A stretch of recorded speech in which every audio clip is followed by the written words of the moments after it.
Welcome to the Final Scoop. My name is Robert Schinetsky, the supplement engineer. Joining me, as always, is the morally questionable international cast of characters, TJ at Fitness Deal News, Lukasz Rytkowski, Prometeus Intelligent Sports Technology, Shane Smith, Stack 3D, and Robert Samborsky of Apollon Nutrition.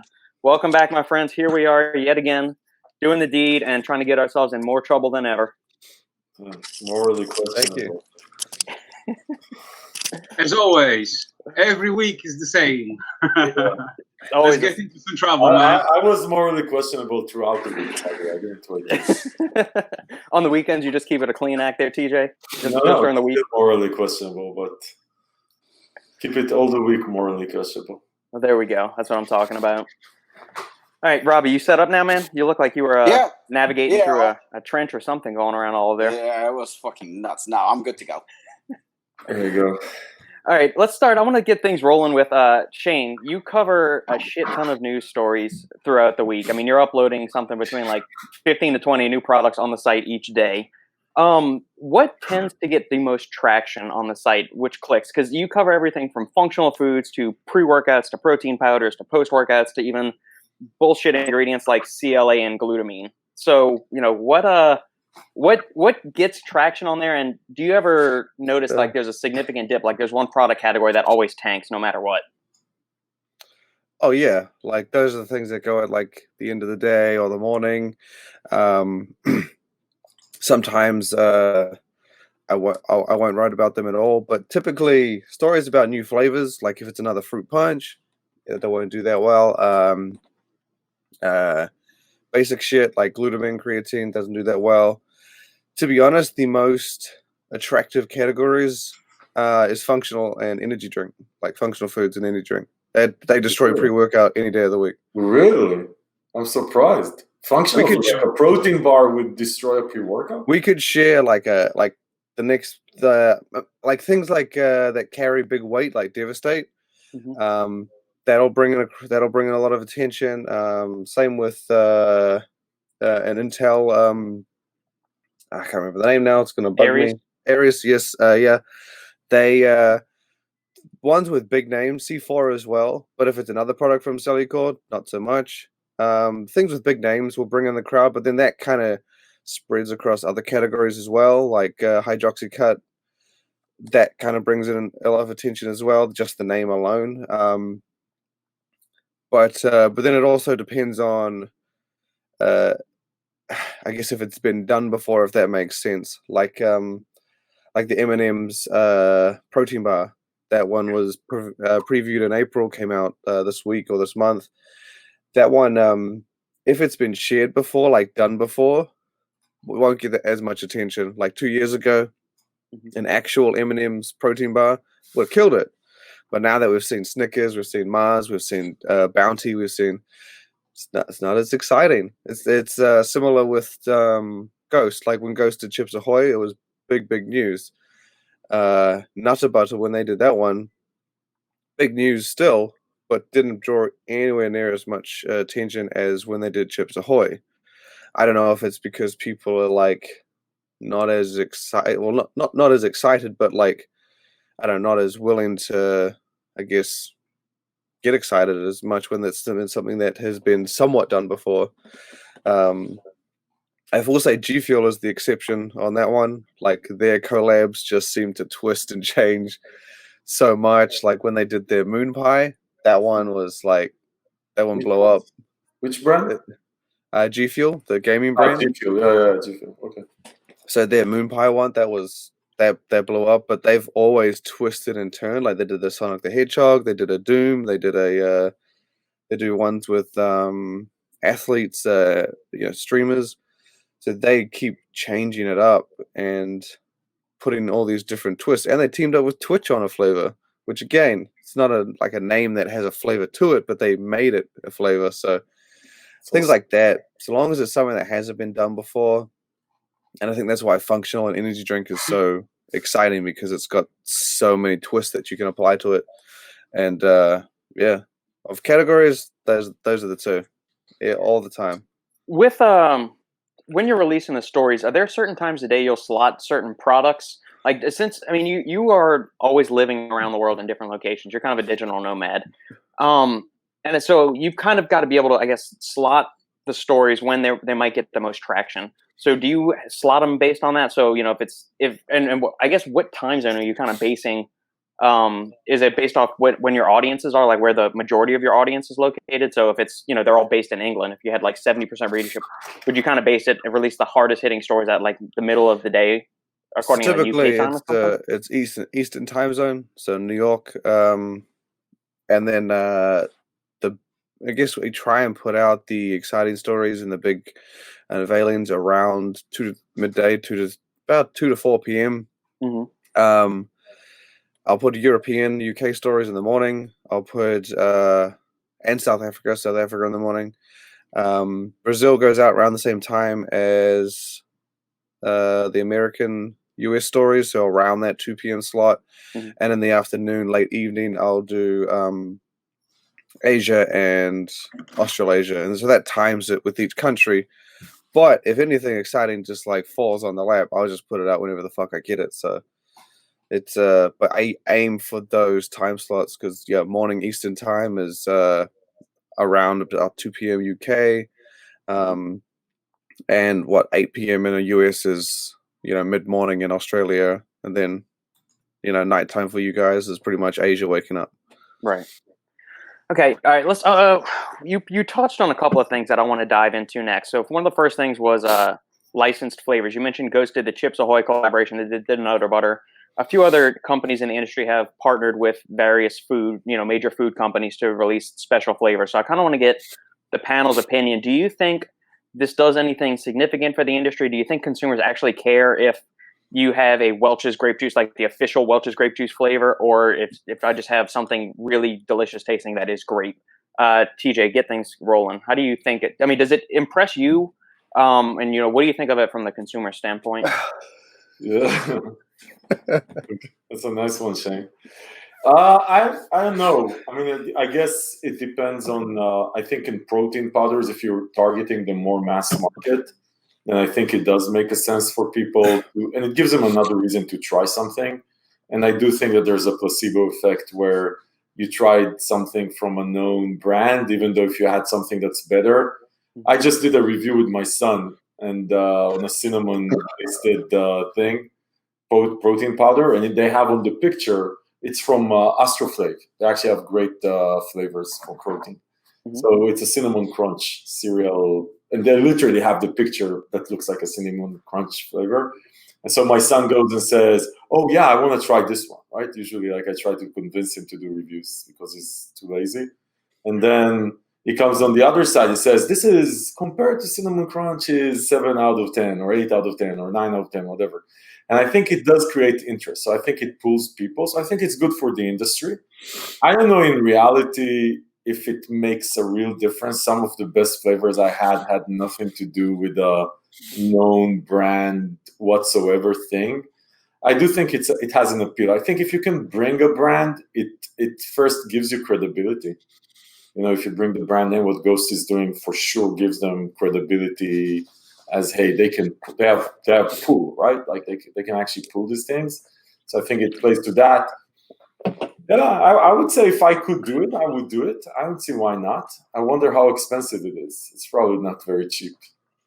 That's what I'm thinking. Lukasz, what about you? Can I add something to it?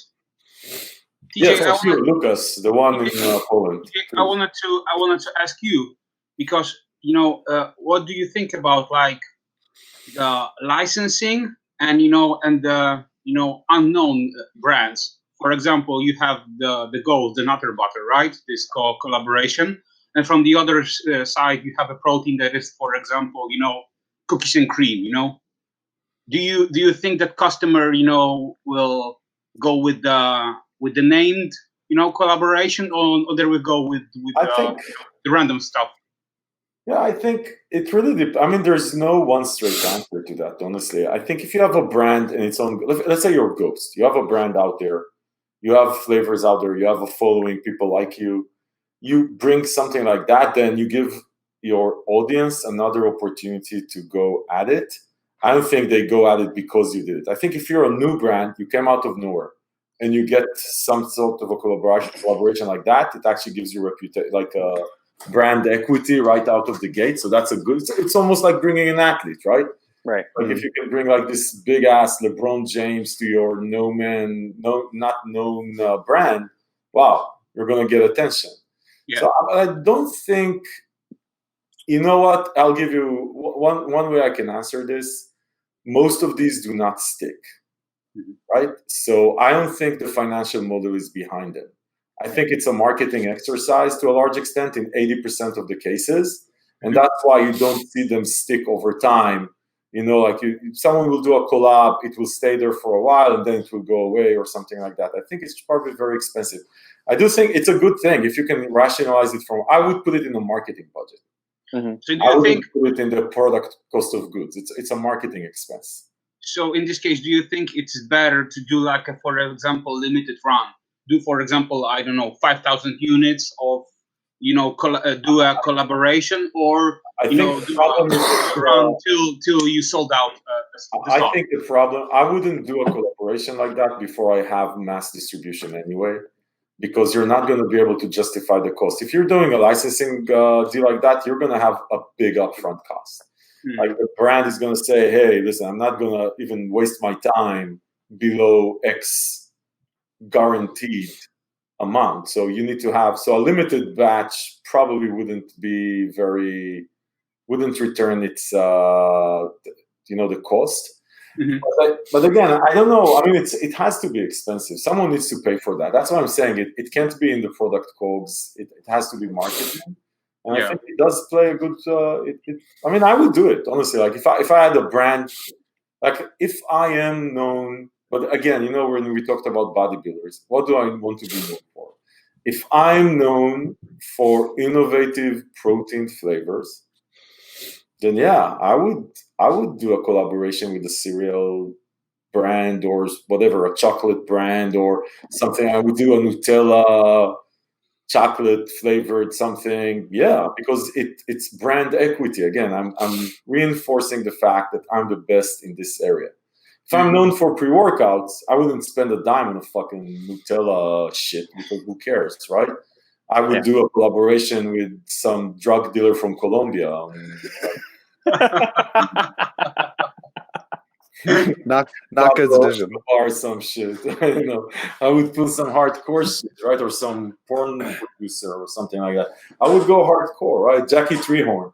I would do a collab with Jackie Treehorn from the Big Lebowski on our workout, but not on. He was a porn producer in the Big Lebowski for the people who don't know the movie. But anyway, All right, Shane, what do you think? For me, see, I like them. I think they're pretty. They're good for mainstream. I've always said this, like limited edition, special edition flavors. They're great. Like if with people jumping ship and changing brands so often lately, like, I mean, let's just say you take a protein powder or a pre-workout and you're like, I want to try something else, and then the brand pops out like a Warheads. Like, well, shit, the pre-workout wasn't that bad, and that flavor sounds bomb. But for me, and I've said this, I always say this, I probably don't give a shit about the taste for anything. That's just me. Like when I review things, yes, because some people ask, but as you said, I travel quite a bit and I buy all my stuff wherever I go. Mm-hmm. So if I go to Poland, I buy 2-3 months worth of shit. If I go to America, I buy 2-3 months worth of shit. And so from that standpoint, even though people send me stuff, I want my stack. I want my bases covered. And so I don't even bat an eyelash when I'm going to buy a protein powder in Czech Republic. When I was there, I was like, okay, what's a 5 pound? Because 2 pounds are not even in the damn realm of the cost effectiveness of a 5 pound. It's not even close, right?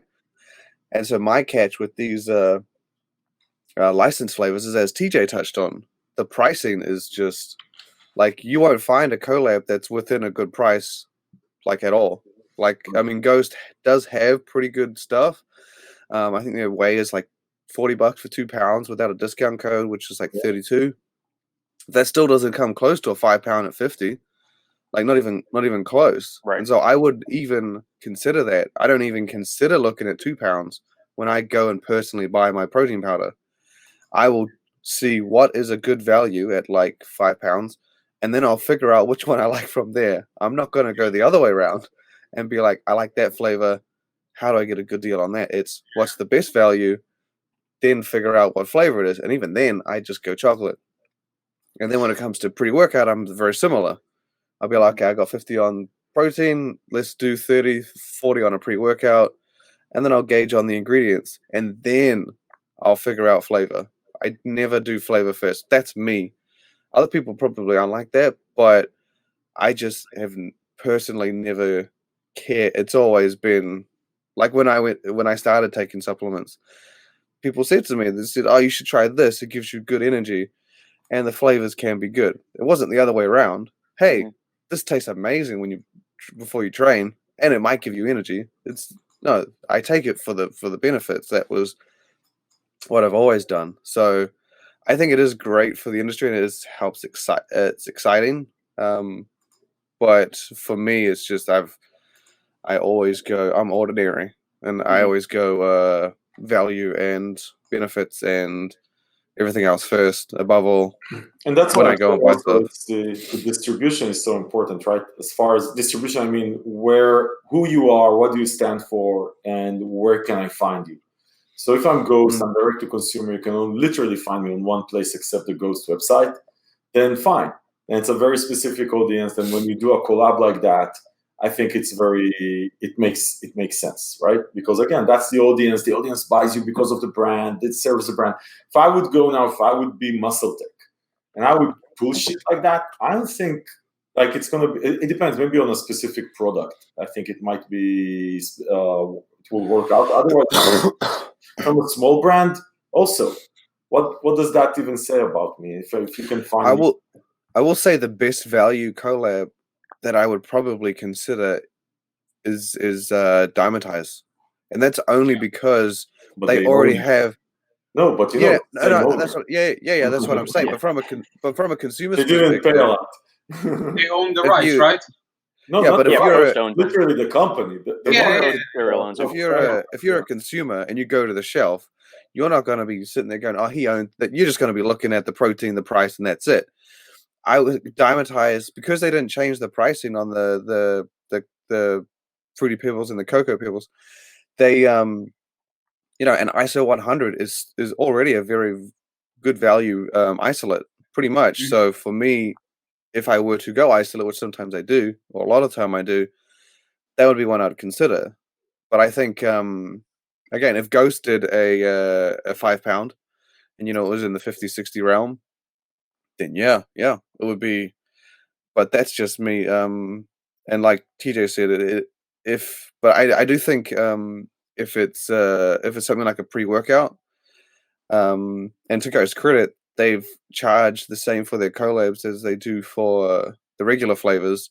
If it's like a pre-workout, I'm much more likely to splash out on a flavor because it's just one of those categories. Whereas protein powder, like good value protein powder is just hard to beat, and you got to buy so much of it. So yeah. Side tangent based off what you just said. So you buy supplements for 2 or 3 months at a time. What do you do? I mean, does it work out to where when you're ready to move to your next, hop around the world, does it work out perfectly to where all of your supplements are empty? Or what do you do with the leftovers? Or do you just go for like a week or two without any kind of supplements? Unfortunately, I never finish them, so I can never take in enough. So what I actually do is I take them all and donate them to the gym. Okay, I was going to ask. I was saying you should do like a raffle or something on the Stack 3D website, and if people were willing to pay for shipping or something, then I usually end up with like fucking 10, 20 pounds of protein powder and like 10 pre-workouts. I just go down to the gym, even if they don't speak English, they know what free stuff means, and I'll just give it to them, and they'll just be like, "Who the fuck is this guy?" And I'll just be like, "Look, I'd rather give it away than throw it out, so enjoy." The Santa Claus of supplements. They don't even know me, so yeah. Christmas comes early. You know what? I actually think that I like what TJ said about the value, because the thing is that I think what we I don't think there is an answer, a clear-cut answer for this question, because it just doesn't exist. If you're a big brand that say, you're $100 million a year brand, yeah, sure, it adds a little bit to the prestige. It actually adds a lot to the prestige. It's cool to have a collaboration with a big-ass company. But if you will look at it a little bit closer, number one, let's face it, of all the flavors, the number 1 and 2 will always be chocolate and vanilla. That goes without saying. Those are the number 1 and 2. So say, for example, you own a brand, and I'm speaking from experience, the chocolate and vanilla will always be 1 and 2. We lucky with peanut butter, so it's pretty close, but it's still chocolate and vanilla. So say, for example, you're selling... Is it more vanilla or chocolate? I've always wanted to know this. I think vanilla sucks. Chocolate. Oh, Chocolate is definitely ahead. But the thing is, they're still very, very close. You have people either like chocolate or vanilla. But look from this perspective. So you're releasing, what are you getting? 5,000 or 10,000 or 20,000 units, doesn't really matter. So that you have diehard followers that say, for example, love your protein, they love your brand. Yes, people jump ship, but at the end of the day, still, if somebody buys exclusively from you, so a container of chocolate will last the person, say, about a month, say just an average, it's a month. So the same person, and I saw it, people buying from our gym, they will come every month and they'll buy a chocolate container. Now, when it comes to other flavors, like strawberry, or we had pina colada or banana, they will buy a container and they like it a lot. But at the same time, they're not going to be buying it again for about 3 or 4 months, because it's a flavor that they will use maybe once a week, twice a week at the most, sometimes less. It's a unique flavor that it's cool to have here and there, but they still go to staple, which is chocolate and vanilla. That's one way of looking at it. Number 2, so you have a situation where you're collaborating with somebody, and say you're releasing, I don't know, I'm not big on those, cereal flavors, but say, for example, you have like something like Cocoa Puffs, or you have, I don't know, cookies and cream, right? So somebody I know within an industry, a couple of months ago, maybe a year ago, gave a sample of cookies and cream to my daughter. Now, my daughter is obsessed with cookies and cream. Oreo cookie is her thing. So he gave her, and he goes, well, I know Apollon doesn't have it. Here you have. She brought it home. She's obsessed with cookies and cream. She goes to me, Dad, can you make me a shake? I want to try cookies and cream. I made her a shake. She goes, and it looks like Oreo cookie. It looks amazing. It looks cool. She takes a sip and she says, this is shit. Because automatically she's comparing it to the real cookies and cream. It's inevitable. We have the bar, with sugar and everything else set so high. So once you compare it to the real deal, I'm pretty sure it's not going to taste the same. For a conventional average person, maybe it's appealing, and I think it's good, and it definitely adds prestige, and it's a cool thing to have. But like TJ said, you're not going to have a small run of like 2,000 or 5,000 units, because the licensing fees and everything else will just not make it worth your while, and you're not going to sell a lot of units. There is no way you're going to sell more than you sell, again, chocolate and vanilla at the end. So I think unless you're a big brand that is doing it for pure prestige and to look cool, I don't know if it's like a great idea. I don't think it's a bad idea for marketing purposes, but at the end of the day, you know what? There are companies that have 10, 20, 30 different flavors, but they still sell mostly chocolate, vanilla, maybe peanut butter, strawberry, something like that. But all these other fancier, like TJ said, his son tried, what was it, Captain Crunch or whatever? I'm pretty sure he automatically compared it to the real deal, and he didn't give it a high mark. Because the fact is, but it's just all compared to. It can't taste the same. It can't taste the same. Yeah. That's why I say the mum test. You got to do the mum test. The mum test. You give it to your mum, because there's no way in hell that, like, even if you give her some healthy shit, she's going to be in like 50, 60 years of like nothing. It's like my son say always, like my wife buys something, it's organic, say, oh, it's organic. It's disgusting. Like it's yeah, you give it to someone. We're basing it off like trying another protein powder or like a protein bar, and it's like, oh my god, this tastes like candy. Oh, it doesn't. I mean, it can taste like I it. don't know. I like it. There's protein. I may be fucked up by now, but honest to God, Me too. We all are. there's We're all fucking. protein.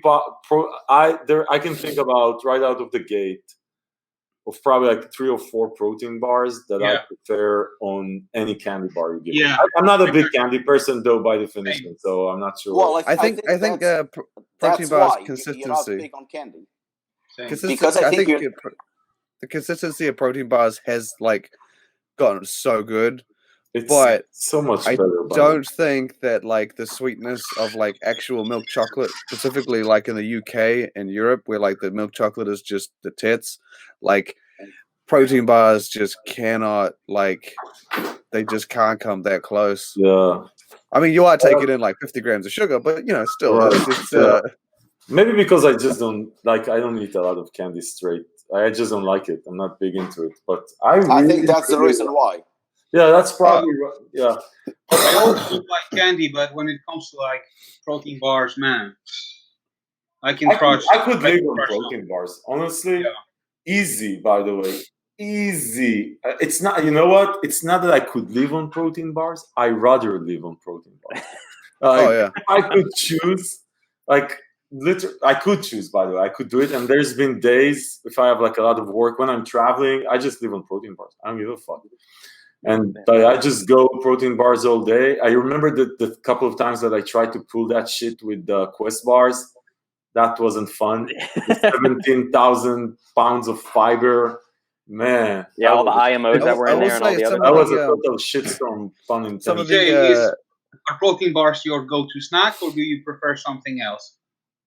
So if there's okay, that's a great question. I'm glad you asked it, Lukasz. Let me get this answer mode. Please share your thoughts, man. No, so I'll tell you. So one, I'm not a Whole Foods person. Like I literally just don't like Whole Foods. If I like sitting down, like my wife, she likes to go sit down, have a meal. Like she wants to eat. Like she likes the ceremony of eating, and she wants it to look like a meal. There's a piece of whatever, a fish, and like for me, pizza, sandwich. Like I'll go sandwich over anything. Like you can. There's nothing like. And I grew up in Israel. Best food ever. If you ever tried it, it's like an amazing fucking food. But I'm telling you, even there, I like the hummus and just give me something that doesn't feel like I need to expend any energy in eating. I just want to eat it. So the sandwiches and shit like so that's number one. But even with snacks, so my go-to right now has been if I had like a box of protein bars here, it wouldn't survive more than 2 days anyway. Like I would just go at it and I would never stop. Like that's why people, and also, we're getting them for so cheap right now. But definitely, if you're, you subscribe to the deals and shit like that, it's so cheap. It's insane. It's cheaper than fucking food. Like, there's no way I can buy food at the price I can get now protein bars and stuff like that. So I like them. So yeah, protein bars. If they were here, I would go. And right now, though, my biggest thing is Icelandic provisions. Check I showed Robert that thing. Dude, that fucking yogurt.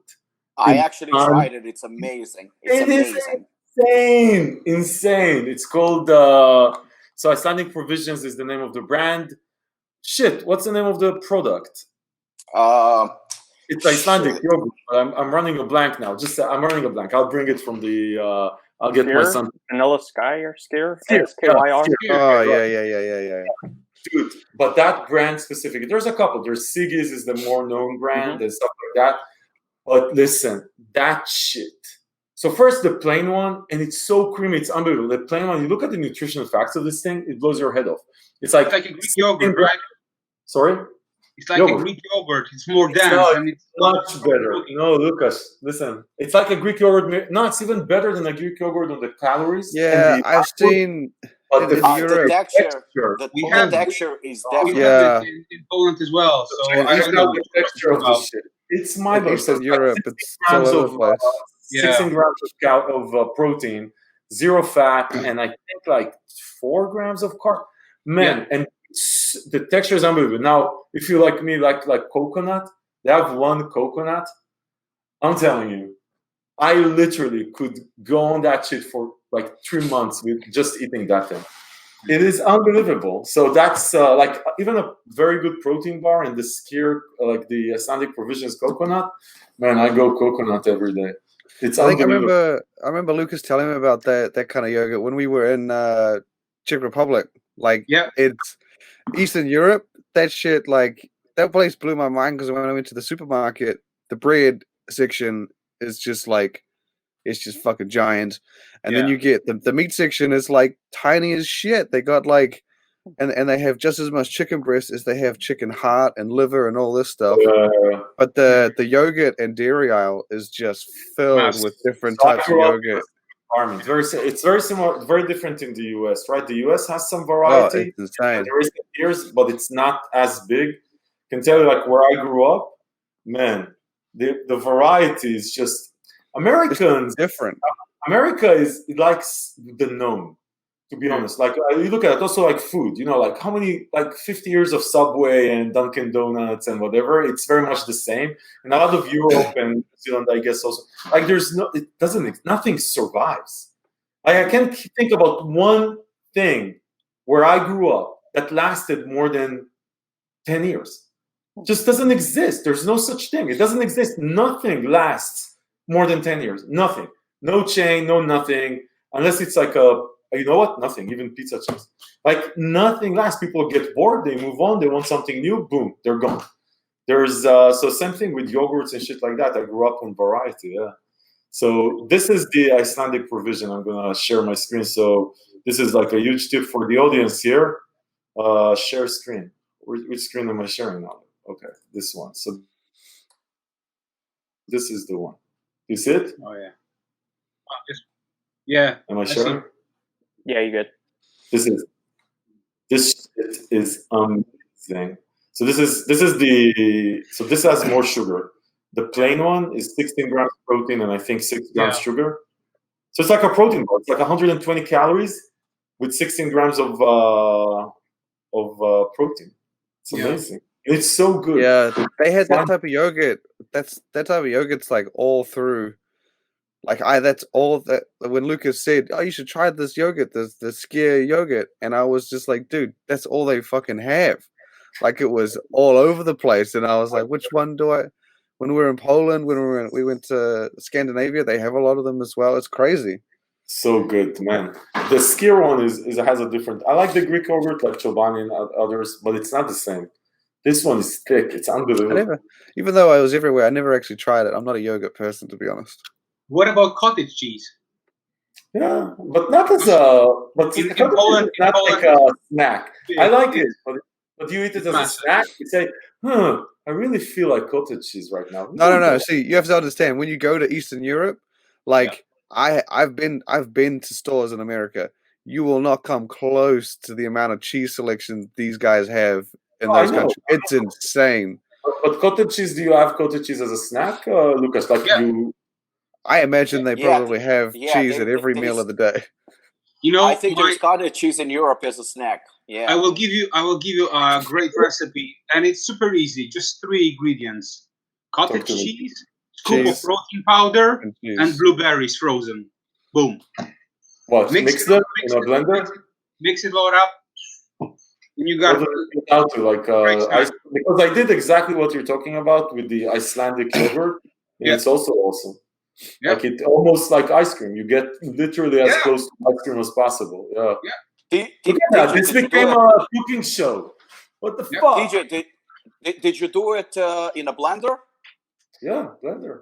Just the yogurt, a scoop of protein, some frozen bananas or some frozen strawberries, some almond, just a tad of almond milk, and you're good to go. It's ice cream.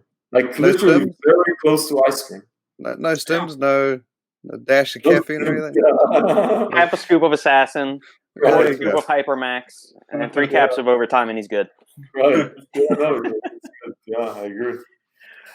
Circling it back to the protein bar discussion, TJ, what are some of your top flavored ones? And we can kind of get everybody's thoughts on, because protein bars have come a long way, even like within the last 5 years.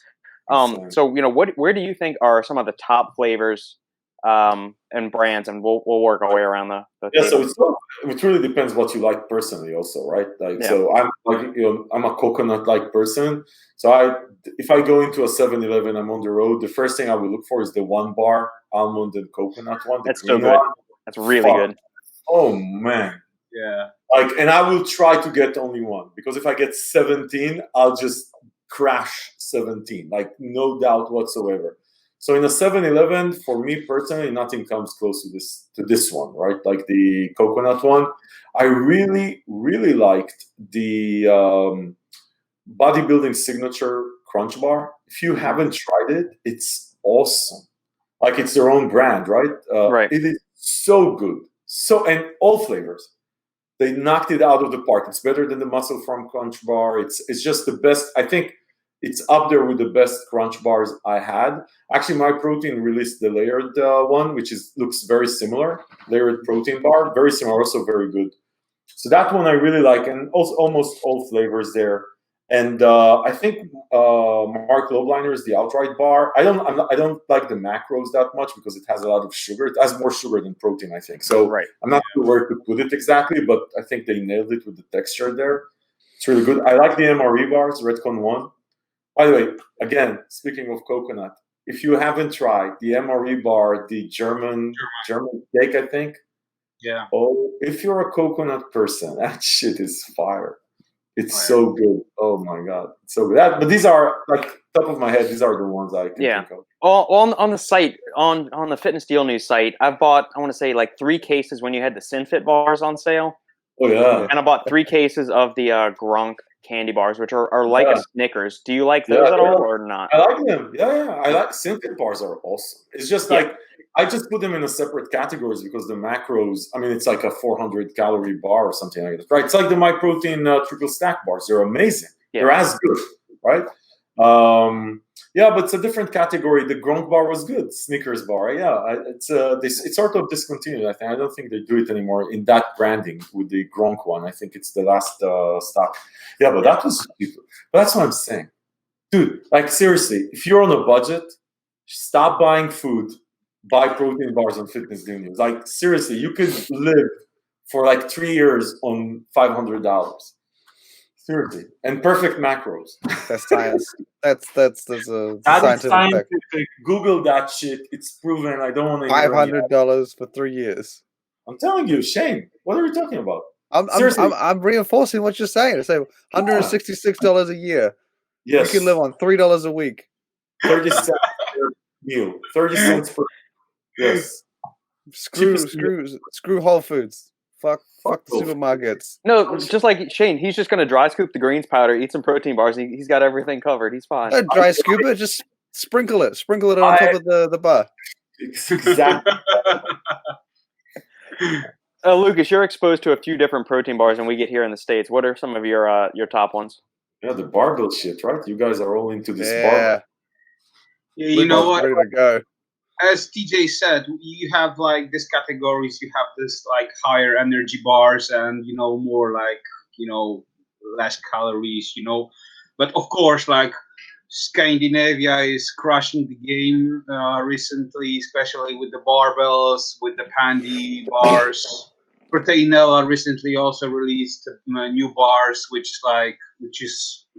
were going nuts. I would also say that grenade bars are a very good seller, and they are also tasty. I never liked them. You like them? I tried them several years back, and I'm not sure if I got a bad batch or what, but they were gross. You know what? I would say that the newest flavors, salted caramel, white chocolate, raspberry, really, really nice. So yeah. I'll be a bit biased, but I would say that Dedicated Nutrition did amazing job with bars. Damn, that's good. These 2 bars are so fucking amazing. Etienne and his team did such a good job, with these bars, and they released at first crisp bars, which were like a bit basic, a bit like comparable to barbells, but the rock bars are like top notch, especially with the candies inside. They sell them in the US because yeah. Yeah. They were available. I don't know if they're still on some sites, but yeah, they were available. By the I way, sent there's to Robert a box, so he was able to try them. Yeah, delicious. And of course, the oh yeah, it's still like selling amazingly well. And I would say, especially in the countries like Russia and Ukraine, which is astonishing to me sometimes that they're like buying the 85 grams, the higher calorie bars, and also the Robic favorites, Oat King bars. These are like fire, selling like crazy as well. So yeah, it all comes down to preference, But we got like tons of bars, and every so much variety to be honest, like every month, you see like something new coming up. So yeah, man. I wonder how all of them make money. It's so competitive. Yeah, it's crazy. Especially, for example, even in Poland, when you have the Olymp. Olymp is like a leader, here, and they have their like own facility. We already discussed this subject, but yeah, they're like producing now bars, cookies, like go-to candies, those kinds of things, and all like higher protein, ratios, and people are going nuts with it with these. So yeah, man. So this is insane, Yeah. What about you? What's Shane? I wanted to say what's also very getting more and more like popularity nowadays is like all these like pancake mixes, mixes to do the ice cream stuff, like tons of new stuff. The flavor drops, those kinds of things, syrups, and protein anything. Yeah. I think I agree with Lucas on this one. Like Europe just kicks ass. Like I mean, it's the Barbell's protein bar is like it's it's different though, because as you guys said, you didn't like the grenade carb killer, but I think it's a different kind of game. Like in the US, you guys have a focus on whole foods and sometimes organic bars, and you have different takes. Whereas in Europe, they really want as close as you can get to a candy bar, and they seems like they don't really give two flying shits what the fuck goes into it, right? Like too many people are sitting there going, "Oh, I like organic this, and I want it to be whey isolate." I mean, the UK and Europe have been putting dashes of collagen in there for like fucking years. If it tastes like a candy bar, they don't really give a shit, right? And I don't give a shit either. Like if you in the barbells one, like I bite into it, I looked at the macros, like I don't give a shit what the fuck's in this thing. It tastes fucking amazing, right? And that's like I'm of that mindset too. I want something close to a candy bar. I don't want it to feel nutritious. I don't want it to feel like I'm getting a good whole food. I want a chocolate bar, and Barbells just tears it to shit. That thing is damn amazing. But so the argument on what you just said, Shane. The argument is right. Go buy a fucking chocolate bar, like a real one, the one that your mama likes, and have a scoop of protein next to it. Why the fuck? But see, shit. I mean, just like take a 250 calorie good shit, the real shit. Add 120 calories of actual protein to it if you're into the protein game, and live happily ever after. Why are you even bothering with lying to yourself, Shane? Why are you? Because I want the protein. It's the same thing with anything. It's like it's the same reason. Protein on the side. It's the same reason as to why you go and have Coke Zero instead of like a regular Coke. No, it's not the same. That's what I'm saying. If you want the 20 grams of protein, have a 20 grams of protein shake or whatever, and go have 200 calories worth of like a good ass best candy bar ever. I mean, you can't do that on the go. You're not going to go to the, like you just said when you went to 7-Eleven.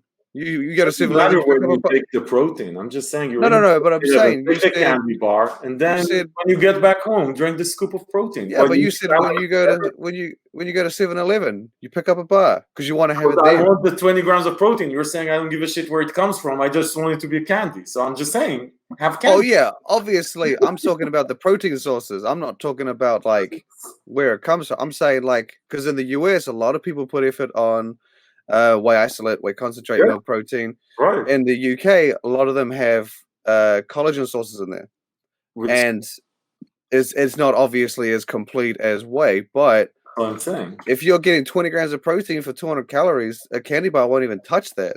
No way in hell it's going to come close. Calories. Okay, so you're talking just the source of protein. Oh yeah, no, I'm just talking about the source of protein. Yeah. Okay. Not the calories. I say to a lot of people, like these 300 grams, 300 or 400 calories bars, just have a candy bar and a scoop of protein. Oh yeah. I'm talking real kick-ass Snickers. Yeah. And then go drink a scoop of protein. But again, if you have on par. the barbells one, it's just. But the European market's evolved.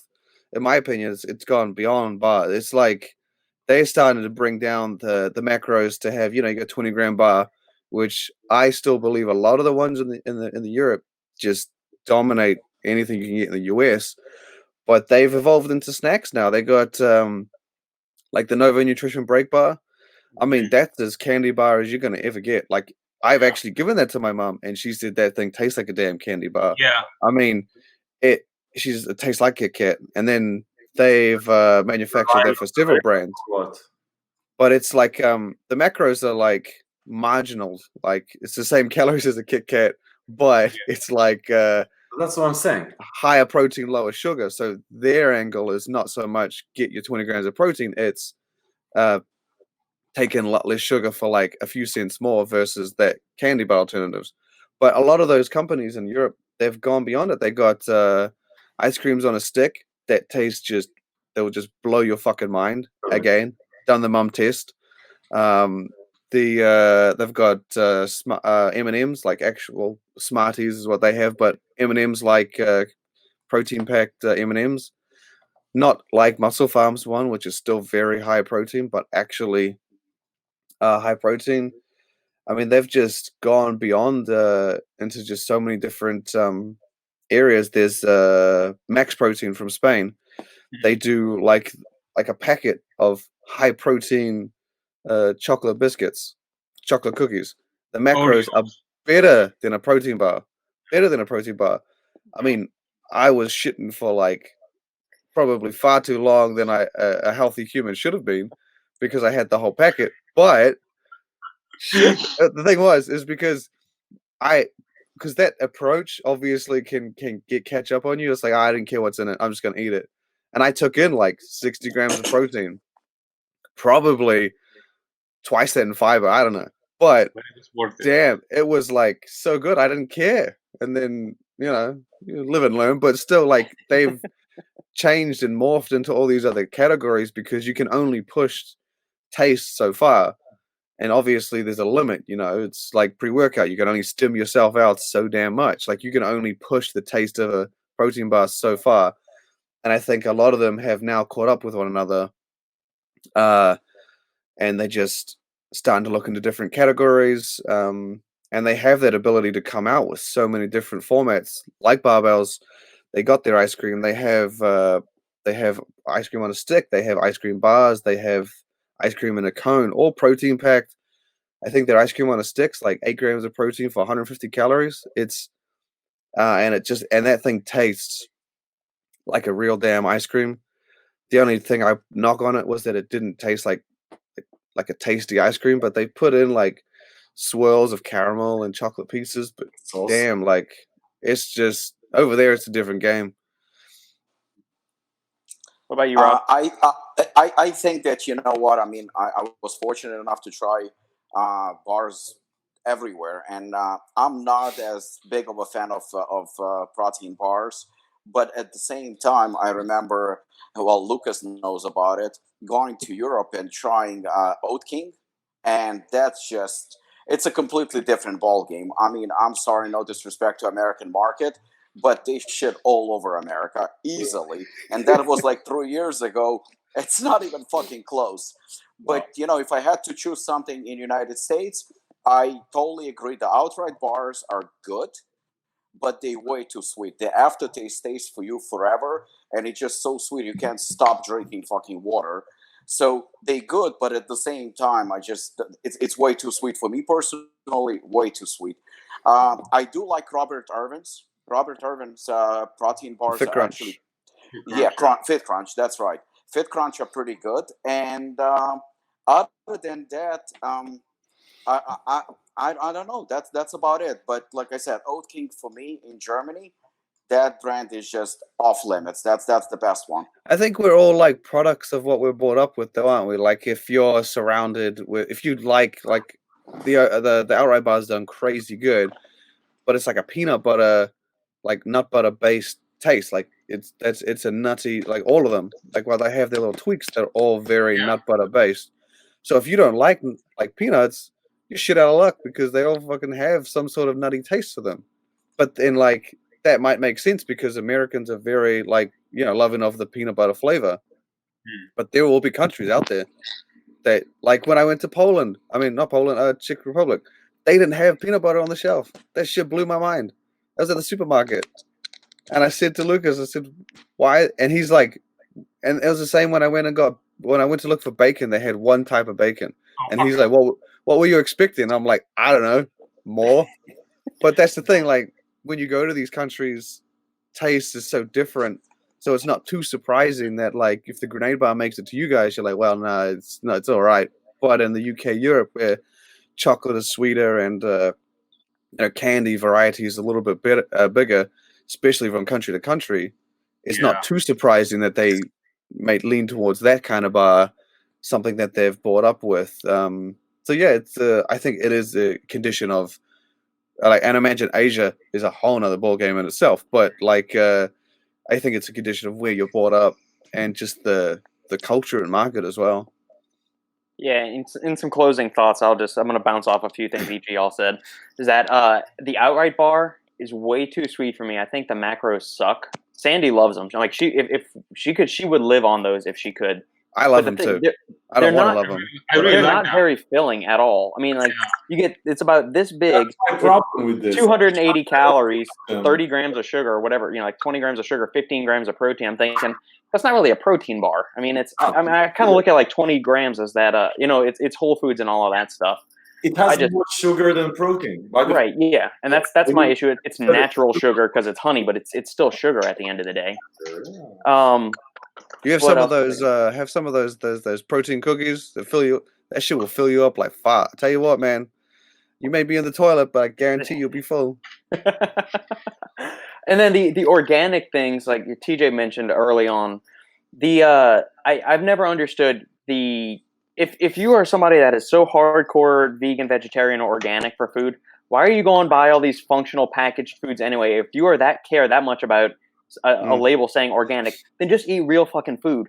Don't go and try and eat all these little Franken, manufactured foods, because it seems disingenuous. If you are that committed to eating like the organic vegan lifestyle, then just fuck off with with all these imitation foods. Just keep eating your real foods. Impressive, Robert. Whoa.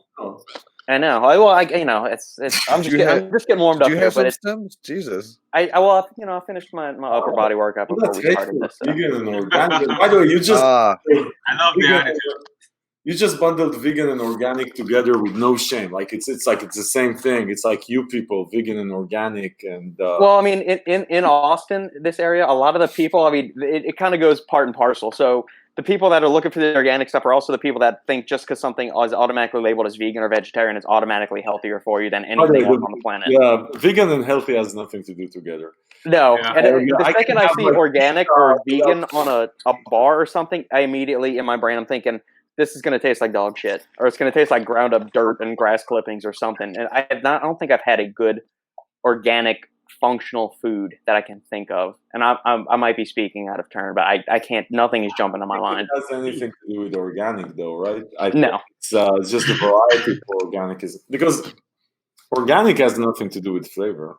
No, it doesn't. It's just the way it's raised. But usually, if organic is on some kind of functional food, it's also vegetarian or vegan or something like that. Like the local grocery store by us had plant-based bars, and they were some of the nastiest protein bars I have ever tried. And I walked into it thinking this is probably going to taste bad because it was a vegan protein bar, and I tried the ones from Vega several years ago, and they're chalky and dirty tasting. there's no vegan bars by definition are going to be chalky, right? There's ones you can find in Vitamin Shop. What's their name? No Cow. Yeah. Like, and again, it's going to be chalky because it is what it is. That's what you're making them with. I just tried. I'm going to post a review, the My Protein vegan bar. Mm-hmm.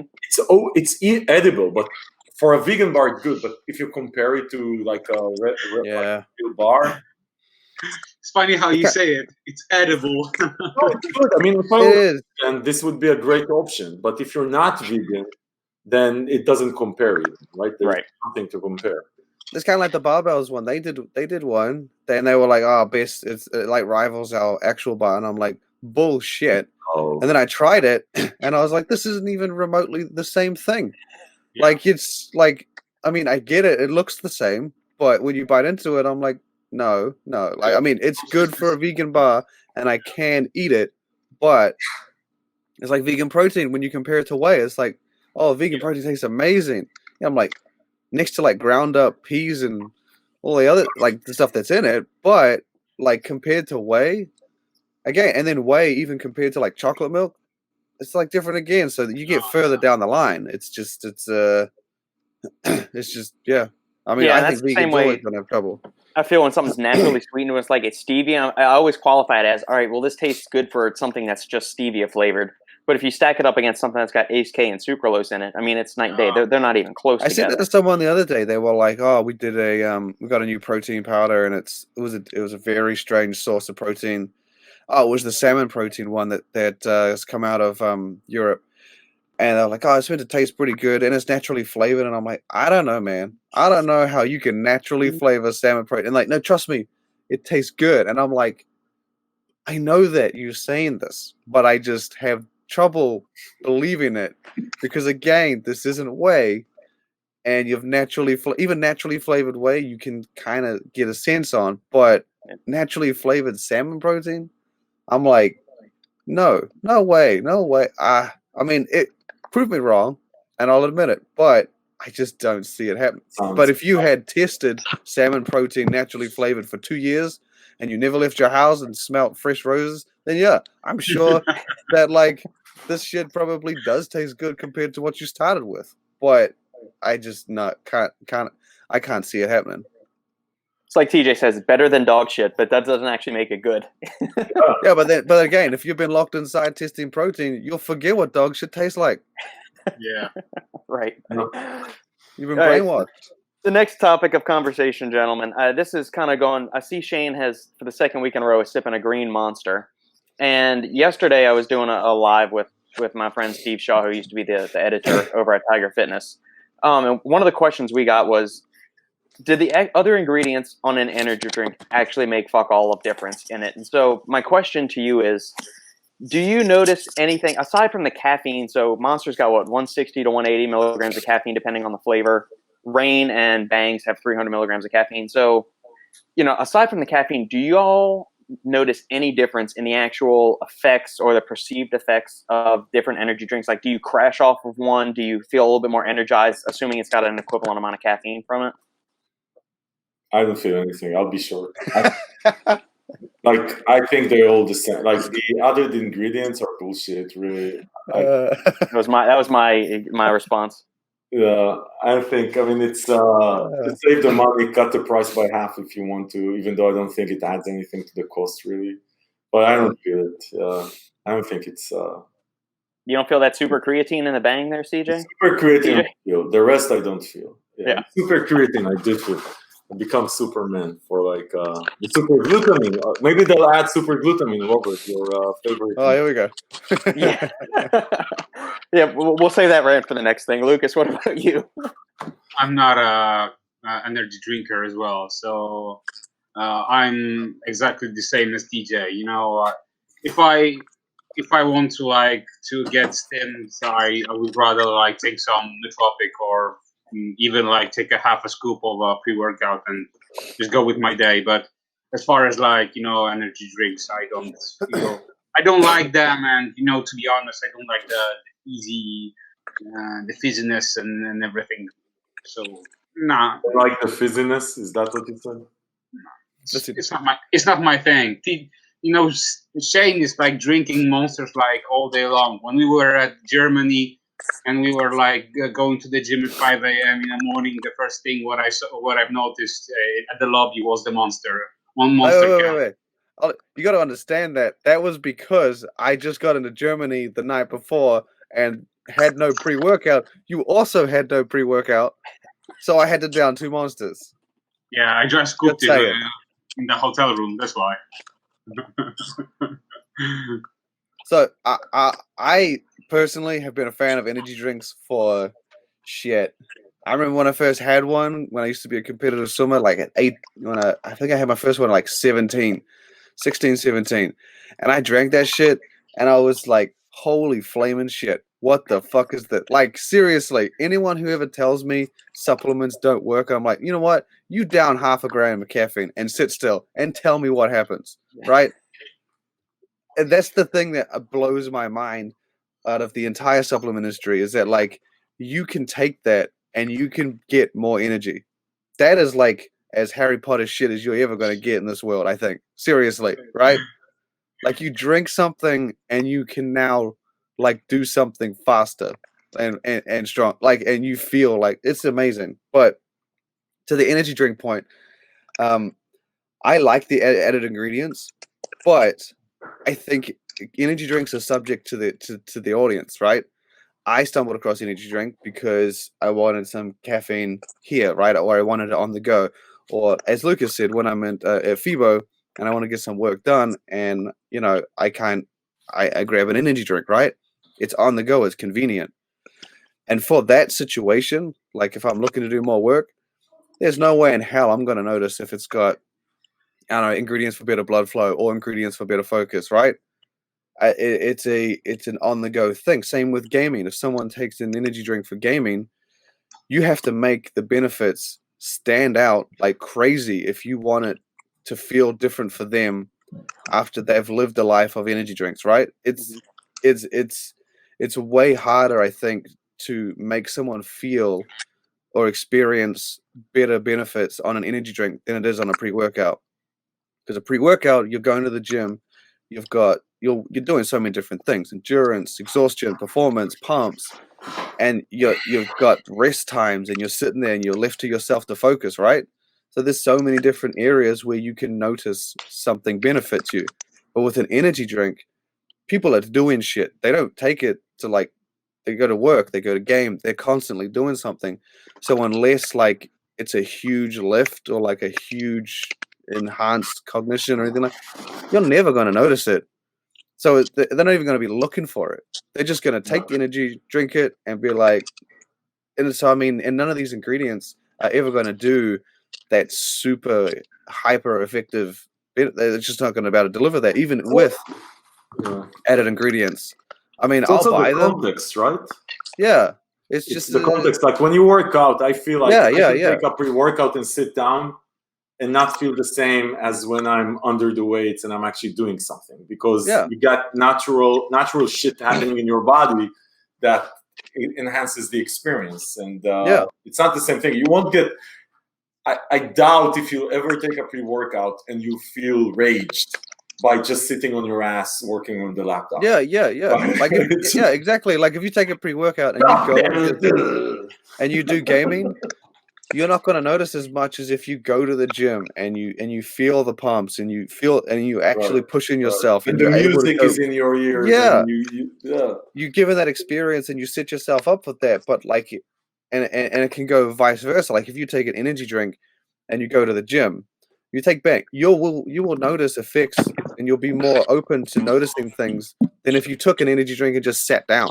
So it's I think that even if you add these ingredients to a mainstream, to a general energy drink, it's difficult for people. The best you can do is use it as to like, this is why this is better, or like, this is better, or whatever. But I've never taken an energy drink, whether it be 3D, America, even C4. I haven't really felt when I take it in the setting that I usually take energy drinks, because I never take them to go to the gym unless I'm in FIBO and have nothing.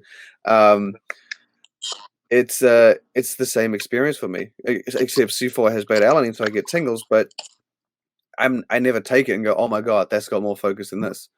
The only thing I'll ever measure it on is caffeine, and that's when I go to Finland. I had battery. When I go to Poland and Czech Republic, I had burn. So it's like it's still the same thing. I'm still measuring it on the caffeine. I don't really. And again, like I said, like TJ was saying, you're subject to where you're going to use it, and I just don't think that those ingredients. If you put DMAA in a fucking energy drink, there you go. Yeah. That's something that if someone drank that shit, they would light up, right? They would be like, and that would just kill it, much like Jack did back in the day. But we're not getting that. We're getting carnitine and alpha GPC and all these other things. So if you remember, it took DMAA to get mainstream into pre-workouts. That's what it took. Yeah. And we have never had a stim like that. So if you think that these other ingredients are going to bring that kind of enlightenment to the energy market, I don't know. I love energy drinks. I fucking love them. The best thing I think you could push on it is taste. Yeah, I was gonna say that the next thing is, do you just get whatever is, I guess, cheap or the most popular one in the area, or do you also judge an energy drink? You said you judge it by caffeine.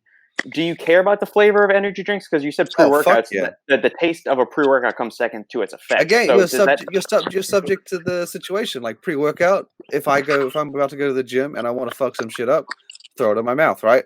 I don't want to sit there sipping on it. Right. But if I'm it's like also 16 ounces versus 4 ounces for a pre-workout. Who gives a fuck about the water? Yeah, but like that's the thing. The best tasting pre-workout isn't gonna come close to the flavor experience on a good tasting energy drink. In my mind, it's an experience, and it's something I want to constantly sip on and drink. Right? It's just because it tastes that good.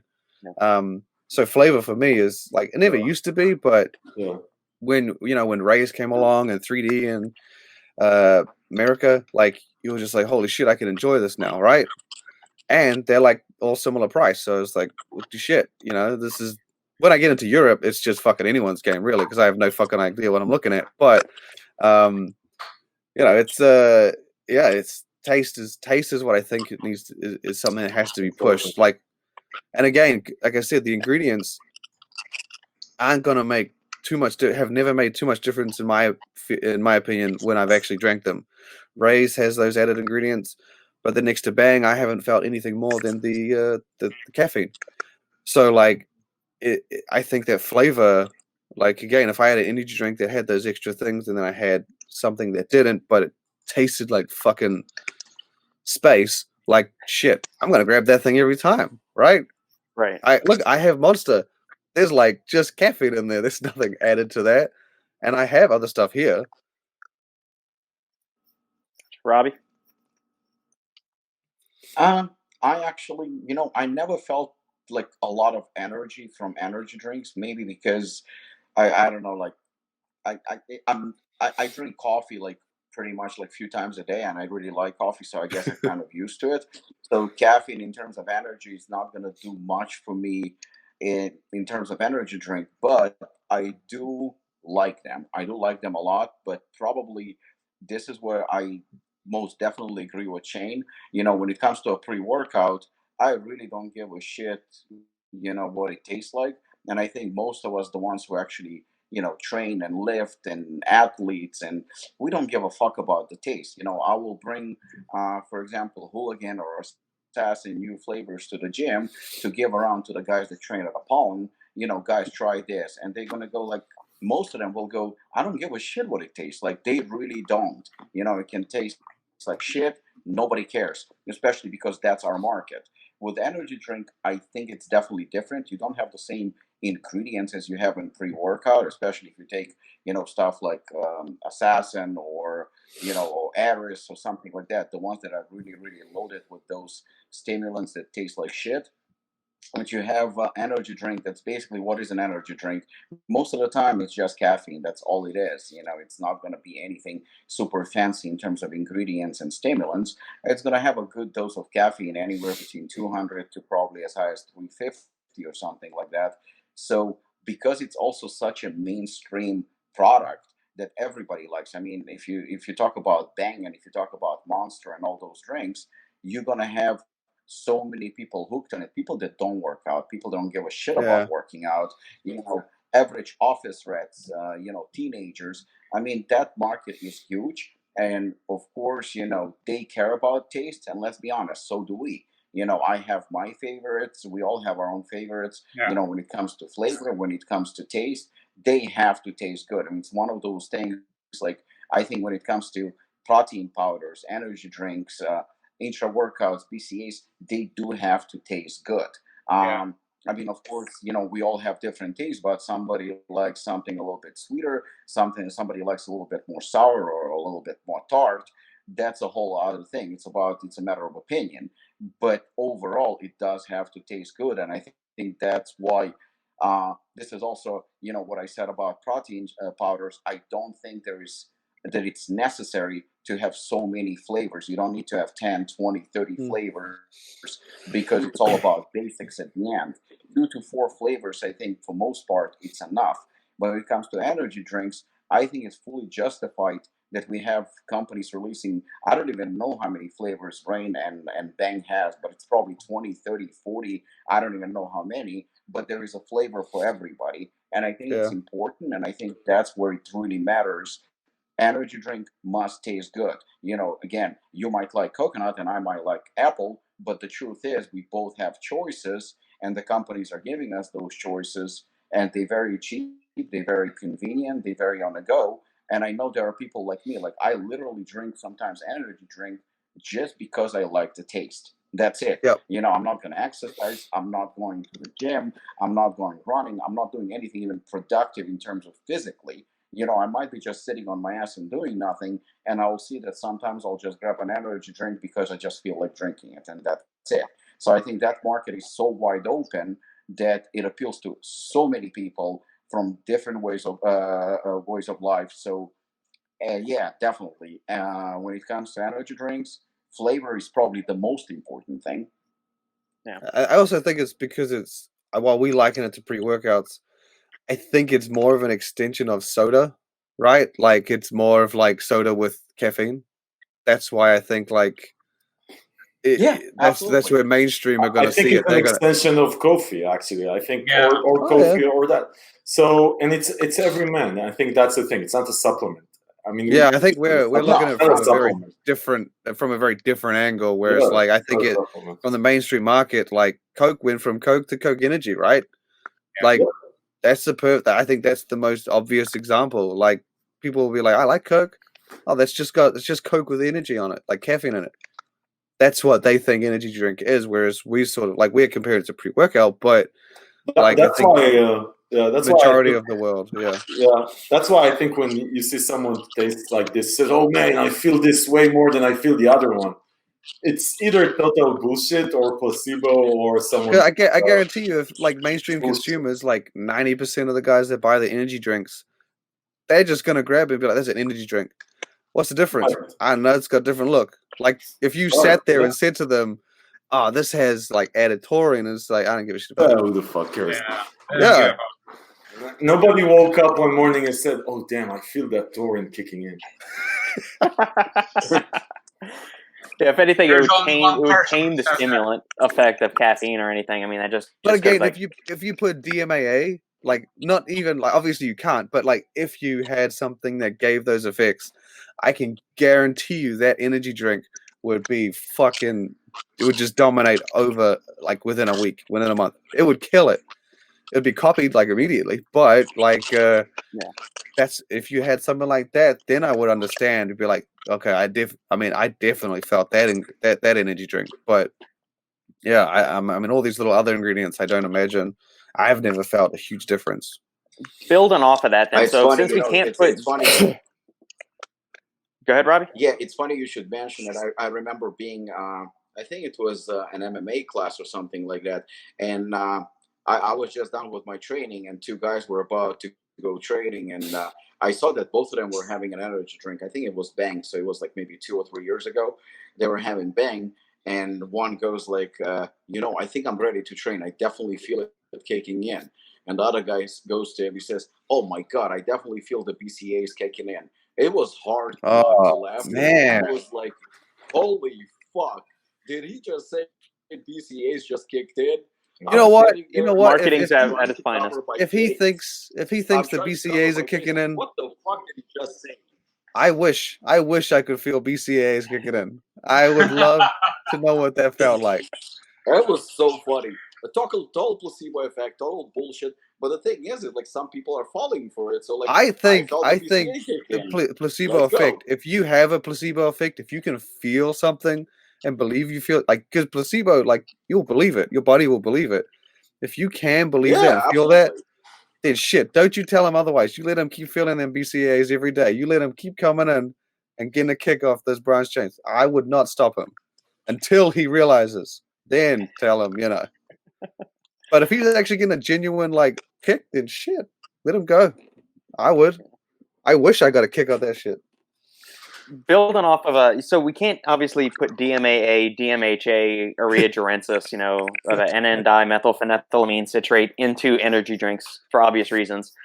But, you know, we saw ProSups put in, you know, 25 or 50 milligrams of teacrine into their Hyde power potions that they did their energy drinks. I'm not sure if those are still on the market or not.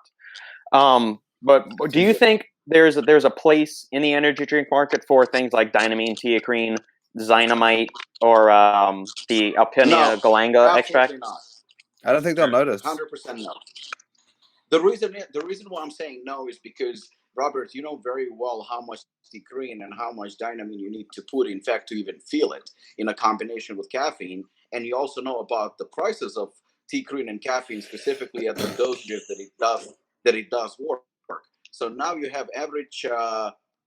What the average drink is about? What the retail price is about $3, right? Right. Can you imagine having the same price, $3, if you have, say, you know, something that would actually work because it's only 40%? So you would get teacrine at 300 milligram. 300 milligram of teacrine and plus, you know, 200 or 300 milligram of caffeine. You're definitely gonna feel, but there is no way in hell that shit's gonna cost $3. It's just also not gonna taste. And at the end of the day, it's not gonna taste. Yeah, and the taste tastes like shit. So it's gonna be hard to flavor it. Now, is it possible? 100% yes, and yes, you will feel it. But that drink's gonna probably cost retail price at least $4 to $5. Now, the average consumer who doesn't know any difference is gonna go like, why would the fuck would I pay for an energy drink $5 when I can get one for $3? So I think it's not gonna work. It would work in theory in terms of like productivity. It would definitely help, you know. But other than that, that's the reason whenever I see supplements with 50 milligram of teacrine or 100 milligram of teacrine, I mean 100 milligram of teacrine, you're actually getting only 40 milligram of teacrine. So at 40 milligram of teacrine, Robert, what are we gonna do? Yeah, it's not going to do any. I think if anything, it would probably make people tired because you look at the data on teacrine, it's got an inverted U shape. So you go really low doses, it's going to make you tired. You go really high doses on it, it's going to make you tired. So there's that Goldilocks zone right in the middle. So it's where the yield of teacrine is between like 50 to 125 milligrams yield. So you're going to need anywhere between, you know, 115 milligrams of the 40% teacrine all the way up to whatever it is, 300 and something. Yeah. And I think that it's just not doable. You know, probably DMAA is a little bit cheaper, so you could get away with like 20 milligram of DMAA. But again, we can't do it. You know, I think 20 milligram of DMAA with some caffeine, that would be magic. Yeah, I'd be okay with that. I think the flavor would skew the price. I mean, it's such a competitive market.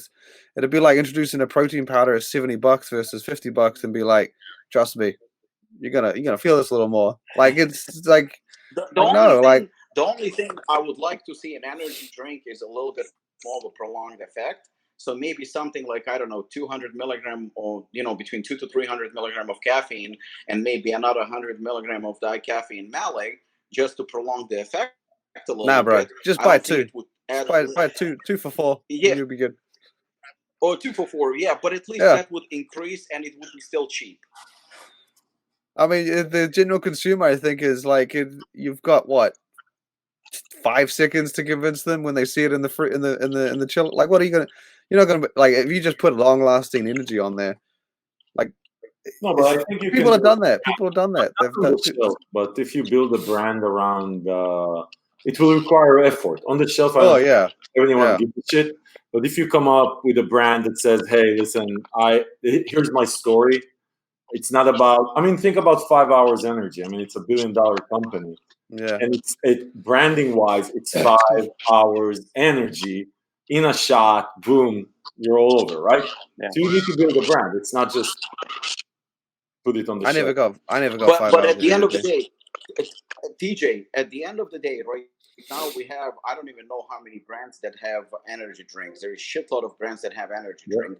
On average, like when we're talking about pre-workout, right? So, like you and I say this often, there is no best pre-workout because there are so many of them and depends, for each and every individual. But with pre-workouts, like say Hooligan is completely different from C4.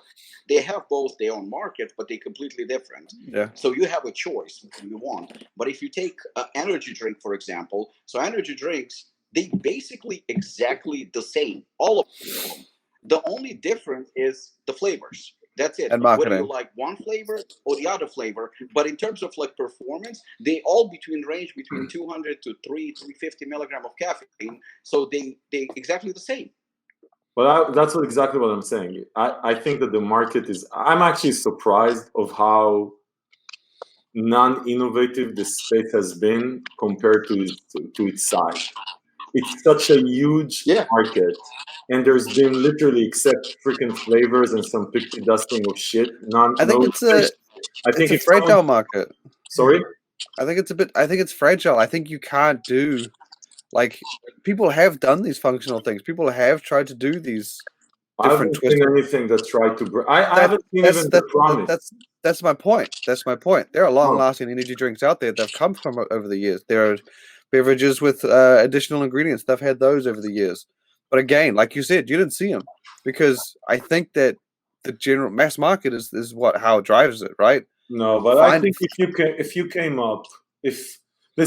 if Bang came tomorrow with a version of their shit that's instead of that keto crap that they pulled out or whatever, and they came out with something that says, "Hey, this is actually whatever, it's $50 more, but I've really added some whatever long-lasting element. It's Bang Super, right? It's Bang Turbo, and the difference is it lasts more because I added 200 milligrams of dicaffeine mallow or whatever." I think they have a market. Like I think if you did Bang Super and you just added 10 milligrams more caffeine, that shit would sell like fucking crazy. But only because it's Bang Super. Do months. If Rain came out and instead of having 300 milligrams of caffeine, it had a story. Yeah, but those are well-established beverages. I can guarantee. That's what I'm saying. But I'm saying even the well-established ones are not innovating. The only thing they're doing is like when Hyde came out, like what Robert mentioned. What did they have? 350 milligrams of caffeine. Oh my God! Did you just do that? You added 50 milligrams of caffeine. The amount of innovation just blew my head off. That's the thing. Like nothing. They're not innovating. They did do a little bit of difference with Hyde, like as you said, they had added an ingredient, but it just. I think that people try, but it's just you have to build it on the backs of an established brand. I think they even when they came, I don't even listen. I'm in the industry and I don't remember what their differentiation was. Yeah, but that's my point. That's exactly my point. No, but there was no message. Shitty marketing, shitty position. We talk about it here all the time. You need to build a story. What's the fucking story? More caffeine? Come up with a story, back it up with some science or shit like that or an ingredient, and that's how you win. I think people have tried, but I just think they haven't been able to. Where is it? Where's every energy drink that came out there? Whether it's Christian Guzman, Raisin, everything. There's no story. It's just another energy drink with flavors. Mm-hmm. Well, the Hyde Power Potion ones didn't taste good at all. We tried right when after it launched. Sandy and I had tried all three of them, and they were not good tasting. I like the pineapple and the white, but in saying that, again, I was a bit tainted. So like I didn't try the other good ones until after that. But yeah. Well, we've seen a few. So the energy drink market is mostly dominated by beverage companies, and we've seen a few sports nutrition brands try to throw their hat in the ring. Ghost most recently did it. Guzman did it, as y'all mentioned. ProSups did it. VPX is an extension. So Bang is an extension of VPX Sports. C4 has done it. Miracle Labs has done one as well. does it make sense to enter such a crowded space? Do you think from the brand's point of view? Right now with the RTD, I think. Say it again, TJ. I was saying Redcon 1 did it, right? Oh Did yeah, they, but they there's released an energy drink, right? nah, theirs was an RTD. RTD. Okay. Yeah. Yeah. RTD of the Total War, right? I think do it because like it's an insanely competitive market and it's crazy expensive to get into. I've heard so many stories like that, but I think it's do it as a loss leader, right? Like just get into it for the sake of getting into it, because if you could crack into that mass market, like even just a little bit, and like for American Energy, if they can crack into that, then like you're gonna potentially bring them in to protein powder, pre-workout, like the whole new world of things. It's kind of like protein bars. I say this to a lot of people. I'm like, if a big brand can bring in a consumer who buys a protein bar that may not work out, that may not do anything, that may not eat good, but just buys a protein bar because they like it, you could bring them into a whole new world of supplements. They may not even know anything about it. Also, because your brand's attached. In a lot of these industries, it's the cost of entry. And the cost of entry to the energy market right now is not that high. To produce a line and sell it online or through your retail partners anyway is not that expensive. It used to be very expensive, 5 years ago. Now you can get a manufacturer and like you don't need to build a lot of, you don't have to put a lot of capital into it. Same thing with bars. That's why everyone and their sister is coming up with a protein bar. You just say, hey, get me a protein bar. How much are you going to order? 20 grand worth of stock. Okay, fine. I'll just produce your brand. Go, let's see what happens, right? When it's a big upfront cost, that's when it becomes an issue. Now, if you have relationships with GNC, Vitamin Shop, stuff like that, then you already have sort of a platform for your energy drink. If you're just going to sell it, and that's why the big money, I don't think anyone is making huge money except the big brands that find themselves in convenience stores, in Walmart. And like when you have that broad distribution, that's where you make huge volume. And if you're selling on a vitamin shop, and dude, seriously, how much is that, right? It's I don't think you make shitloads of money. But to your point, Shane, it's one of the things you do. It's just like I never get why people, like, you have a pre-workout brand, it's super successful, you launch a protein, and you ask these people, said, man, are you making money on that fucking protein? Most people said, I'm not making shit. Like, the margins are so low, it's super competitive, I have to be on. And why are you doing it? Because people are buying. I want them to have another thing of my thing to buy. It's not necessarily. Usually, you would have like 2 or 3 profitable products that you make most of your gross margin with. And like I think Robert, you mentioned it, right? Like loss leaders. Like you have a couple of things that you just have them there. I have heard some figures on how much the energy drink guys make. I mean, it sounds pretty nice. Pretty nice. You mean like the big ones? Yeah. No, the big ones is an immense. I mean, Bang or Monster. Monster is a public company. You can see the numbers. It's insane numbers. What do you mean? It's carbonated water, caffeine, and a bunch of flavoring. I mean, it's not expensive to produce at all. I mean, the most expensive expense for those companies is probably the shipping, because those things weigh a fuck ton if you're trying to ship them all over the place. Right. Again, it's the Harry Potter effect, man. Like, you drink that shit, you will feel alive if you've never had it before, and you will never forget that. It's the energy drink is like, to me, it's the magic in a bottle kind of thing. Monster Beverage Corp, the company who makes Monster, right, has a market cap of $39 billion, right? And its revenue per employee, whatever. Where's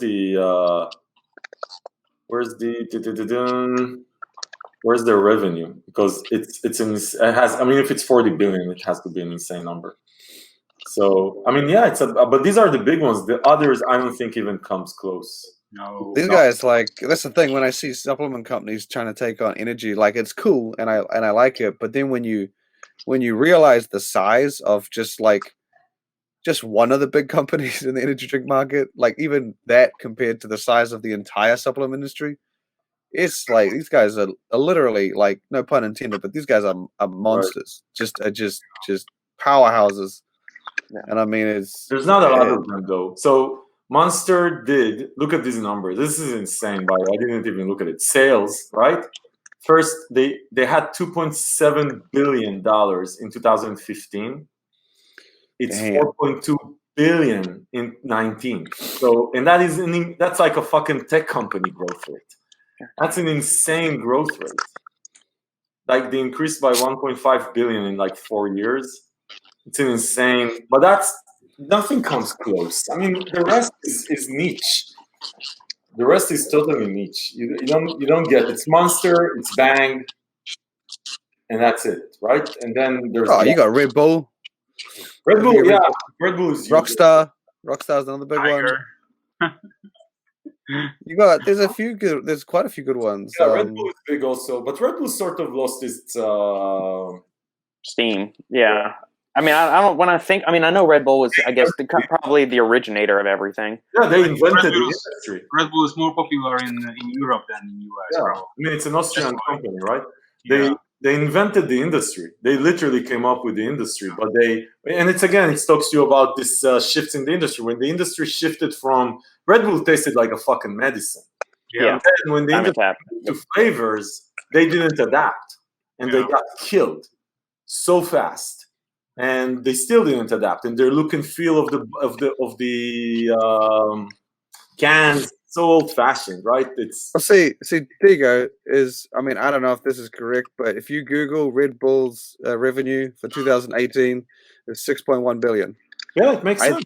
I can see those that. Those guys are literally like, while you may think they're dated, like again, these are giants. No, and but outside growth. What's their growth though? That would be interesting. But anyway, this will become like a CNBC show now, like a financial. Yeah. But I mean, like, let's look at the gross margins and analyze the sales performance. These guys are just like, again, they're just giants. Like, I mean, we have Optimum and we have Glanbia and like Muscle Tech, but like, this is completely this is a whole another level. Yeah. It's consumer. Yeah. It's not a supplement. It's consumer.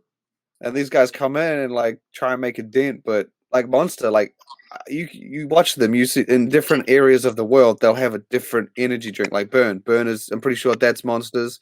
They have different markets, different energy drinks. They put together different brands. They sell different flavors. They put together different caffeine variations, all for these different markets. Like, it's just amazing that like they just have their hands in every single country, and if something doesn't work, they'll have something different in a few months that'll be an improvement and try and work. It's just they're just like again with Rain. Bang came along, so they're like, fuck it, we'll do a Rain. It's just like they just adapt and move. It's just insane. Yeah. Oh. Interesting. All right, gentlemen. I think we'll cap it there for today's rants. Thank you all for joining me as always with this, and we will do this same time next week. Any closing thoughts? I'm hungry. I don't have to pee actually this time. I'm actually hungry. Oh, we're just gonna keep rolling then. We're gonna go for another 3 hours until TJ's eyes turn yellow. I'm gonna go. All right, guys. Icelandic skier or something. Then we will put a bow on that and call it a day. Yep. Next week it is. Thanks. All right. Bye. Thanks a lot, guys. See ya.